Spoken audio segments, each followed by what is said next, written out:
കണ്ണൂരിലെ ചോദ്യങ്ങളിൽ പ്രധാനപ്പെട്ടതെന്നോ mister Manoj start the work in November last year. വാക്യത്തിന്റെ പ്രത്യേകത ലാസ്റ്റ് ഇയർ എന്ന പരാമർശമാണ്. ലാസ്റ്റ് എന്ന പദം സിമ്പിൾ പാസ്റ്റ്. സിമ്പിൾ പാസ്റ്റിനെ തിരിച്ചറിയാനുള്ള ഹിന്റ് വേർഡുകളിൽ ago, ere, before, last, previous, yesterday, then ഇങ്ങനെയുള്ളതെല്ലാം നമ്മുടെ തന്നെ സൈറ്റിലുള്ള വീഡിയോ ക്ലിപ്പിങ്ങിൽ നിങ്ങൾ കണ്ടിട്ടുണ്ട്. അപ്പോൾ ലാസ്റ്റ് എന്ന പദം സിമ്പിൾ പാസ്റ്റിൻ്റെതാണ്. അതായത് സബ്ജക്ട് പ്ലസ് V2 വെർബിന്റെ രണ്ടാമത്തെ രൂപമേ വരാം. Answer started. സ്റ്റാർട്ടഡിന്റെ രണ്ടാമത്തെ രൂപം സ്റ്റാർട്ടഡ്. ലാസ്റ്റ് എന്ന പദം വന്നത് കൊണ്ടാണ് ഉത്തരം സ്റ്റാർട്ടഡ് അഥവാ V2 ആയിരിക്കും. നൗ ആൻഡ് ദെൻ ആഡ്വർബ്സ് ഓഫ് ഫ്രീക്വൻസിയിൽ പെടുന്നതാണിത്. നൗ ആൻഡ് ദെന്നിന്റെ മീനിങ് മുൻപും പേര് ചോദിച്ചത്. നൗ ആൻഡ് ദെന്നിന്റെ ആൻസറാണ്, അർത്ഥമാണ് ഒക്കേഷണൽ എന്ന്. അടുത്തത് his actions are dash. Actions എന്ന നൗണിനെ തുടർന്ന് ഒരു അഡ്ജക്റ്റീവ് വരുന്നതാണ് അഭികാമ്യം. ആക്ഷൻസ് എന്നത് നൗണാണ്. അപ്പോൾ തന്നിരിക്കുന്നതിൽ അഡ്ജക്റ്റീവ് ഡിസ്ട്രക്റ്റീവ് ആണ്. അപ്പോൾ ഹിസ് ആക്ഷൻസ് ആർ ഡിസ്ട്രക്റ്റീവ് എന്ന ഉത്തരമാണ്. They went to a village. Question വരാനുള്ള വാക്യമാണ്. When past tense. V1 എന്നാൽ ഡു ഉപയോഗിച്ചും വെർബിന്റെ ഫസ്റ്റ് ഫോമിൽ SOES ഉണ്ടെങ്കിൽ ഡസ് ഉപയോഗിച്ചും V2 ആണെങ്കിൽ ഡിഡ് ഉപയോഗിച്ചുമാണ് ടാഗ് ഉണ്ടാക്കുന്നത്. അപ്പോൾ ഇതിന്റെ ടാഗ് ഡിഡിൽ തുടങ്ങും. വാക്യം പോസിറ്റീവ് ആയതുകൊണ്ട് ടാഗ് നെഗറ്റീവ്. അങ്ങനെയെങ്കിൽ ആൻസർ ഡിഡിന്റെ ഡേ ആണ്. ഡിഡിന്റെ ഡേ പാസ്റ്റ് ആയതുകൊണ്ടാണ്. അടുത്തത് when I reached the station.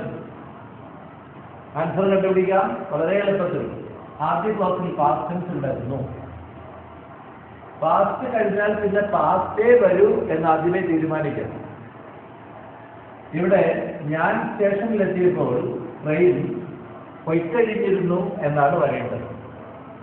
രണ്ട് ആക്ഷനുകൾ റെഫർ ചെയ്യുന്നുണ്ട്.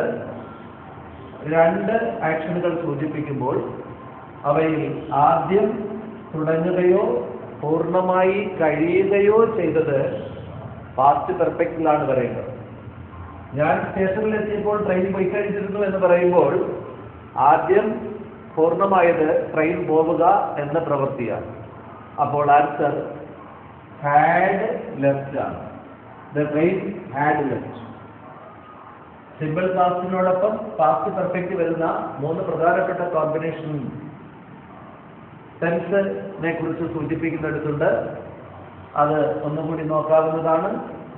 When plus V2 plus had plus V3 ഒന്ന്, V2 plus before or after plus had plus V3 രണ്ട്, by the time plus V2 plus had plus V3 മൂന്ന്. ഈ മൂന്നിൽ ഏതെങ്കിലും ഒന്ന് ഇനിയും ഉള്ള പരീക്ഷകളിൽ ആവർത്തിക്കാം. അടുത്തത് which is D.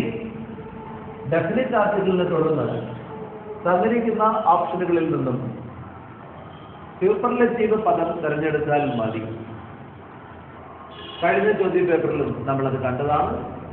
So which is the biggest ആണ് തന്നിരിക്കുന്നത്. Superlative big, bigger, biggest.